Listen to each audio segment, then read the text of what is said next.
Na segunda-feira, Reuters relatou a descoberta de que a Rússia está construindo o que parece ser o primeiro local de implementação para o seu míssil de cruzeiro experimental movido a energia nuclear, o Burevestnik, que os Estados Unidos chamam de SSC-X-9 Skyfall. A instalação está quase concluída, sugerindo que o novo míssil pode entrar em serviço nas forças estratégicas de foguetes da Rússia em breve. O local está situado em uma instalação de armazenamento de ogivas nucleares supostamente chamada Vologda 20, a cerca de 1.000 quilômetros das fronteiras da Rússia com a Finlândia e a Estônia, e contém 9 posições de lançamento fixas, apoiadas por instalações de manuseio de mísseis e bunkers de armazenamento de ogivas nucleares. Com as posições de lançamento, mísseis e ogivas, tudo isso presente no mesmo local, é provável que o Burevestnik seja um míssil em alerta, pronto para ser lançado a qualquer momento. Há um grande alvoroço em torno desse míssil. Oficiais dos Estados Unidos criticaram o desenvolvimento da Rússia de mísseis de cruzeiro movidos a energia nuclear que liberam radiação e chamaram o sistema de Chernobyl voador. Diferente dos mísseis de cruzeiro padrão, que são movidos por motores a jato, o míssil nuclear russo usa um reator nuclear sem blindagem para propulsão.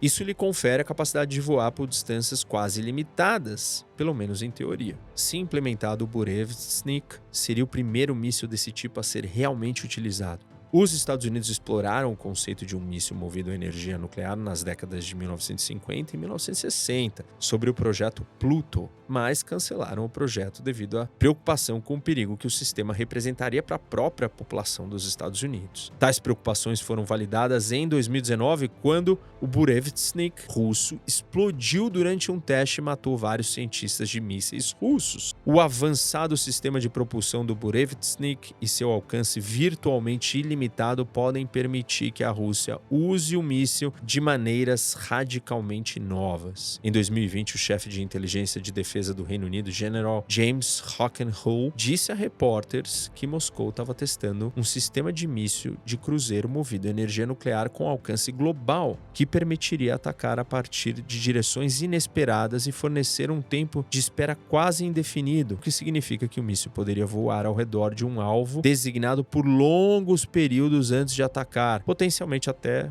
ficar circundando a Terra. A referência ao tempo de espera levantou preocupações de que a Rússia possa lançar mísseis desse tipo em uma crise e que então poderiam cruzar perto de alvos dos Estados Unidos e da OTAN enquanto aguardam instruções. Isso permitiria a Moscou atacar rapidamente uma vez que as ordens fossem dadas, reduzindo significativamente a capacidade do tempo de reação da OTAN a uma agressão russa. Ou seja, em teoria, de acordo com o que os russos dizem, o míssil pode ficar sobrevoando o seu alvo indefinitivamente, porque ele tem um combustível ilimitado, ele tem uma usina nuclear produzindo energia e voando, e aí na hora que o comando russo decide que ele tem que atingir o seu alvo, ele já está em cima do alvo, ou seja, muito mais perto. Essas avaliações das potenciais capacidades do míssil russo, no entanto, são tecnicamente inviáveis. É improvável que a Rússia use o novo míssil dessa forma, porque 2 fatores limitam suas capacidades e usos potenciais. Primeiro é alcance e depois visibilidade. Apesar das alegações do Ministério da Defesa russo de que o alcance do míssil é efetivamente ilimitado, existem custos significativos em voar uma grande distância ou permanecer em espera por longos períodos. Os mísseis geralmente localizam sua posição comunicando-se com satélites, mas os sinais de satélite podem ser facilmente bloqueados ou adulterados. Para garantir que um míssil possa operar sem depender de satélites, ele também é equipado com navegação inercial, que encontra a posição do míssil por meio de um processo de navegação estimada, consultando acelerômetros e giroscópios mecânicos. O míssil então pode determinar a sua posição, registrando de perto a sua velocidade e a direção durante o seu voo, mas com o tempo, pequenos erros no sistema de orientação do míssil se acumulam, semelhante como um relógio mecânico eventualmente para de marcar o tempo corretamente. Portanto, ter um míssil voando por longos períodos em um padrão de espera geraria um risco sério de ele desviar o curso e perder o seu alvo. A Rússia poderia tentar guiar seus mísseis remotamente, mas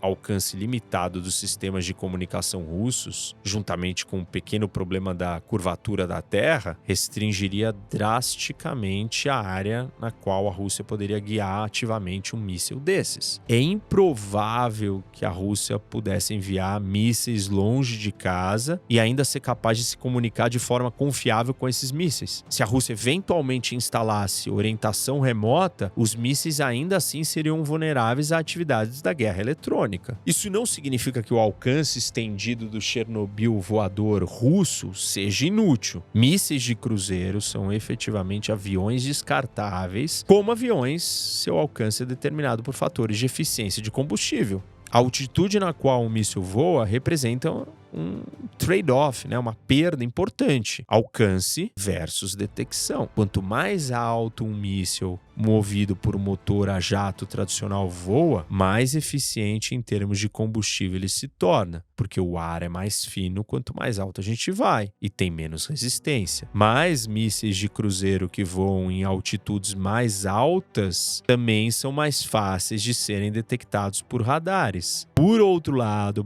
baixar a altitude permite que os mísseis evitem mais facilmente a detecção, mas o ar mais denso vai exigir que os motores do jato queimem mais combustível, encurtando, portanto, significativamente o alcance do míssil. A grande vantagem do motor movido à energia nuclear, do Chernobyl voador, é que ele não precisa fazer concessão entre eficiência de combustível e detectabilidade. Por exemplo, enquanto um míssil americano Tomahawk, com um alcance de quase 2.000 quilômetros, não pode atingir alvos intercontinentais, o motor do Chernobyl voador, ele poderia teoricamente funcionar por dias, permitindo que o míssil voasse da sua base na Rússia até alvos nos Estados Unidos. Tudo isso voando baixo para evitar o radar. Apesar do reator do Chernobyl voador permitir tal plano, guiar um míssil com precisão até o alvo ainda assim seria um desafio imenso,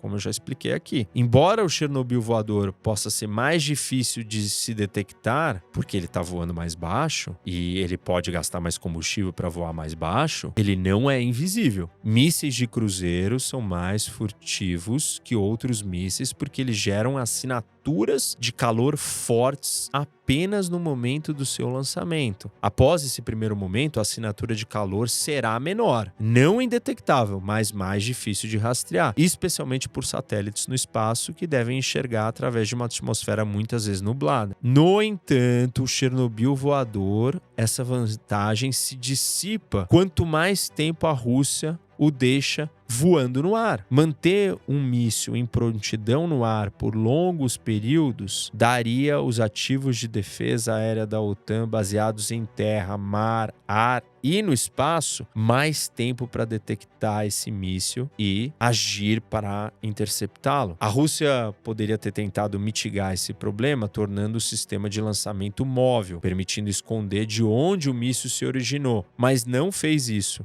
Em vez disso, os russos estão construindo locais de lançamento fixos que vão ser observados de perto pelas capacidades de reconhecimento da OTAN em busca de qualquer sinal de lançamento. Isso torna os voos do Chernobyl voador mais fáceis de se prever e rastrear. Devido aos problemas de comunicação e precisão, é provável que o Chernobyl voador não tenha a capacidade de realmente surpreender a OTAN. Uma forma melhor de entender esse míssil é como uma maneira direta de penetrar nas defesas aéreas dos Estados Unidos e da OTAN, capaz de voar mais ou menos diretamente em direção ao seu alvo em altitudes extremamente baixas. O verdadeiro problema do Chernobyl voador é que a Rússia pode ser compelida a lançá-lo de forma preventiva em uma crise, porque o seu local fixo de lançamento é vulnerável ao ataque. Então ela teria que lançar antes de uma crise, porque uma das primeiras medidas seria destruir o local de lançamento. Além disso, o míssil tem um tempo de viagem muito longo para alvos intercontinentais em comparação com mísseis balísticos intercontinentais, exigindo muitas horas em vez de minutos. Um líder russo pode sentir a pressão para lançar o Chernobyl voador